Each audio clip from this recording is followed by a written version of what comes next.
Just our sharing the ball and our energy was great. What do you think? Okay. Okay, moving on. This was not me. Please stop asking if that was me. I had nothing to do with it. I was 100 miles away. It was not me. Also, please stop saying that this is my evil twin. Him and I share zero resemblances. Okay? Please stop tagging me in this man's posts. The only drugs I partake in are steroids. Please, I do not want to see my username in this man's posts again. Do you understand? The Dallas Mavericks win Game 2 on the road to even the series. A massive win by the Mavericks. Hulu, Jimmy Butler. Watch live TV like Jimmy Butler. Well, yeah, of course he's watching. He ain't playing anymore. The Mavericks, what a win. Luka Doncic, 29 points. He had 16 points in the first quarter of this game. Came out on fire, and the team really fed off of that. PJ Washington, 29 points. Daniel Gafford, 13. Tim Hardaway Jr. with 17 points. Tim Hardaway Jr. damn near saved the season at one point. The Mavericks had a 124 offensive rating in this game, a 105 offensive rating in the half court. This was the first time all postseason the Oklahoma City Thunder allowed more than 95 points in a game. So their defense has just been incredible so far. The Mavericks offensively, I thought, got whatever they wanted. They went 18 of 37 from three, 6 of 19 on corner threes. So that's a number that could even get better for the Mavericks. 12 of 18 on non-corner threes. So that is a bit of a unsustainable number. And unsustainable is the key word here, because I've seen a lot of people online and on podcasts say that this was an unsustainable performance from the Mavericks, and it's just kind of one of those anomaly games. And I disagree. I disagree with that. Life is just a little bit better whenever Luka Doncic is doing Luka Doncic things. 28 points in this game, as I mentioned, 16 points in the first quarter, and he went 5 of 8 from 3, by far his best three-point shooting performance of this postseason. And I don't think it's a coincidence that Luka is knocking down threes and playing really well early on. And it's also one of the best role player performances just collectively that we've seen in the Luka Doncic era. Like, it just opens up so much in terms of what you can do offensively if Luka's knocking down shots. And this is by far the best supporting cast Luka's had in the postseason. So I don't think it's a coincidence. Luka got hot early, and that was that. Even though he's been struggling from three, he's still been shooting 60% on mid-range jumpers this postseason. I think I saw a stat today that he was like 90% around the rim. So it's just finding shots like these. And I have to say, just the first two games of this series, I don't at all think that Lou Dort has been some huge deterrent for Luka Doncic. I just think that he's too small, ultimately. I've thought this forever. And he just look at this. I mean, Luka just goes right at him, spins off him. That's easy. It's like he's not even there, really. So we'll see how this goes as this series plays out. But there's a big concern for the Thunder, in my opinion. And that's that there is a size disadvantage here. And the Mavericks were going to it early and often. They had Shai Gilgeous-Alexander guarding PJ Washington in the corner. And the Mavericks utilized this. Like, they went to PJ Washington in the post several times in this game. And that's a good job right there. PJ Washington to Daniel Gafford. This looks like a play out of the 90s right here. Two bigs on the block. Good finish. And when PJ plays with confidence, man, he is a very good role player. No hesitation at all.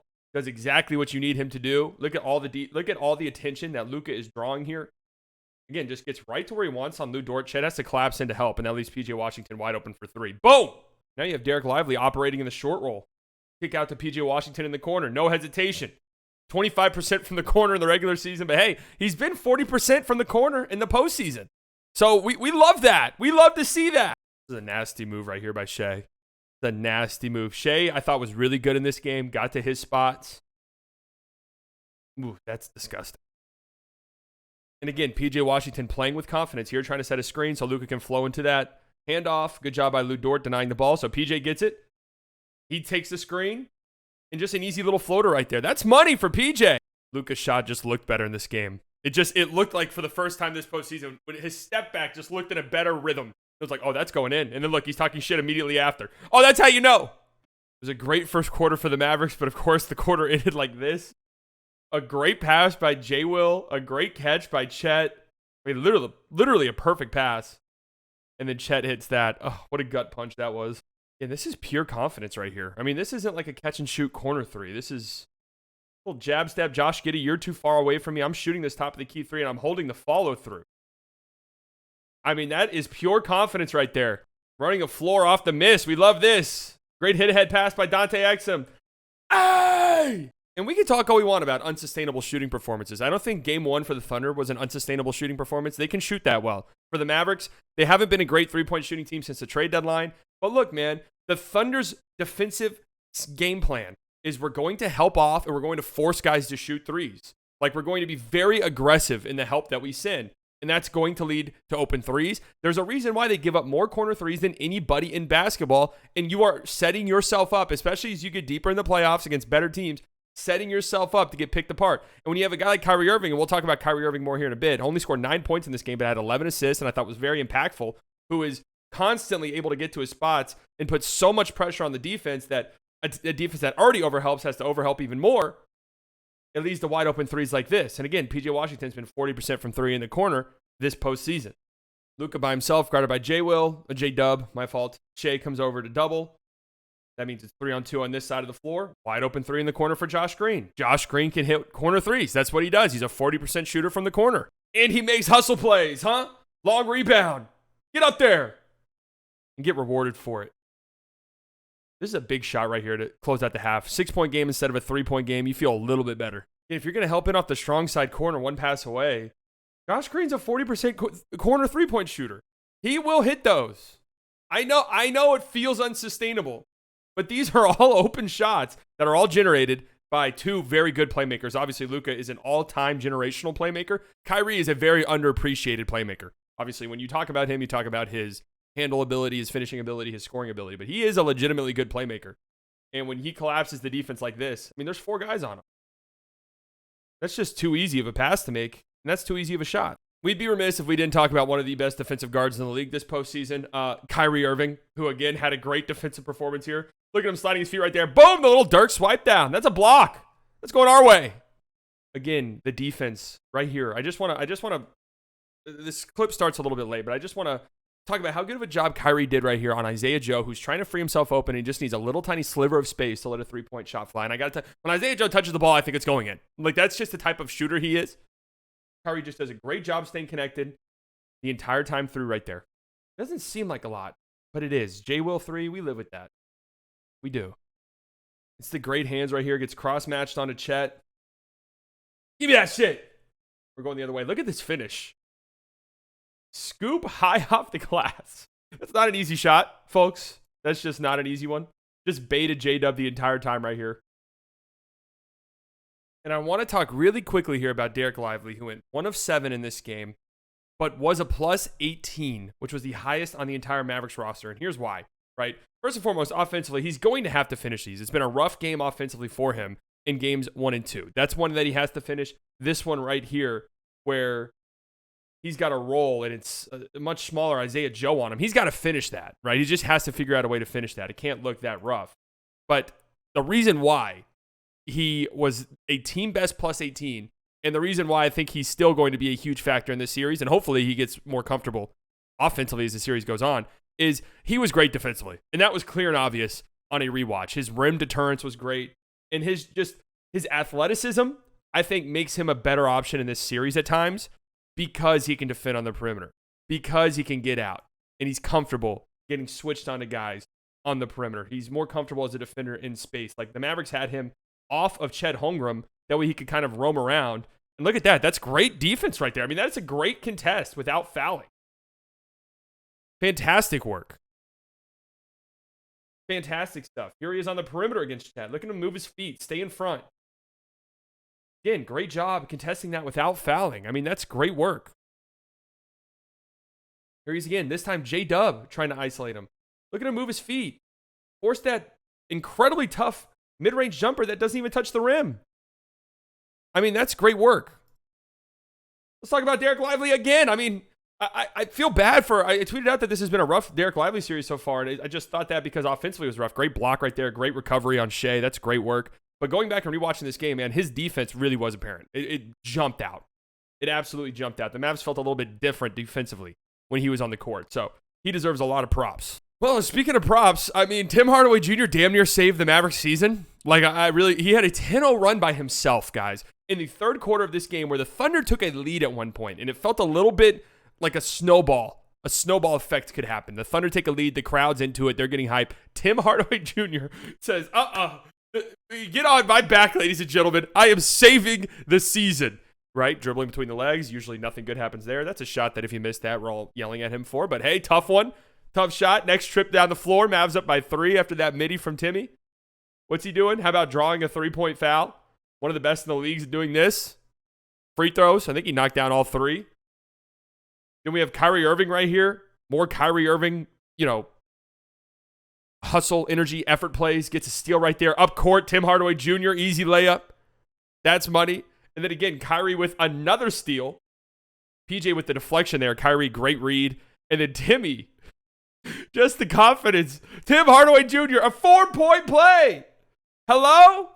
4-point play, a 10-0 run by Tim Hardaway Jr. by himself. We talked about Luka's great start. 16 points in the first quarter. He only had 6 points total in the second and third quarters before scoring 7 huge points in the fourth quarter to close out this game. And it was the ultimate Luka Doncic experience. So he brings the ball up right here. Cason Wallace steps on his foot, I believe. Yeah, I've seen Thunder fans say that this was, or Mavericks fans, sorry, say that this was dirty. It just wasn't. Come on. And Luka's hobbling. Now, I'm watching that in real time, and if you know me at all, I'm immediately thinking Achilles. Like, that's got to be some type of Achilles injury right there.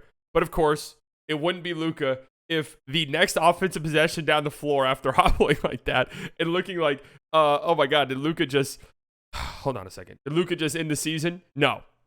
Step back 3 right there. Lou Dort! Lou Dort, you are built like an NFL edge rusher. Why are you on the fucking floor after every screen? Get up! Get off the floor! This is him every screen. It's weak. You're built like you average 12 and a half sacks a season. Then, believe it or not, the crowd started chanting, "Luka sucks." Why you would do this, I'm just not sure. Have you not watched this guy? Do you not know what this guy, what fuels him? What fuels him is being a pure psychopath. And you're giving him fuel for the fire. Again, Lou Dort, I just don't think that Lou Dort is like this Luka stopper that people say that he is. Luka's just not playing anywhere near 100%. It's this incredibly tough shot. Luka talks shit. I'm going to show you this incredible angle here in a second. He's screaming at the bench, too, afterwards. The Mavs bench. Yeah! Yeah, look at the bench. Oh, this is the Luka that we love. Take a look at this angle. Just remember, the crowd chanting, "Luka sucks." Again, why? Come on, guys. You have to know better. Tough, fading over Lou Dort. Look at him. Look at the crowd. Luka, what? Motherfucker. Oh, he's such a dog. How did I almost miss this play right here? Good job by Luka getting a steal. Look at this lob pass. Just throw it up. Someone's down there. That should have been a foul. I actually agree with Luka right there. Derrick Jones Jr. definitely got pushed in the back. That's a crazy pass. Pinpoint accurate. Ah!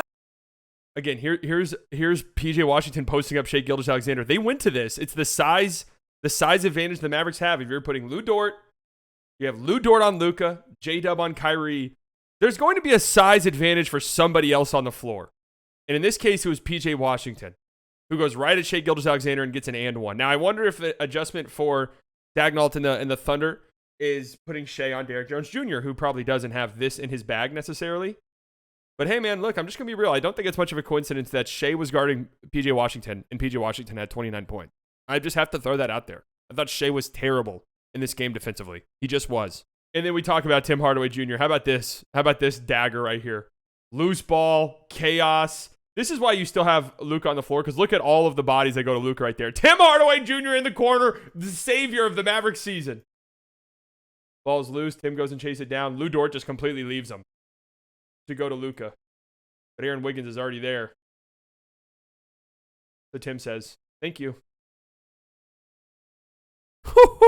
And Kyrie was having some fun too. Look at him right here. The crowd chanting, "Luka sucks."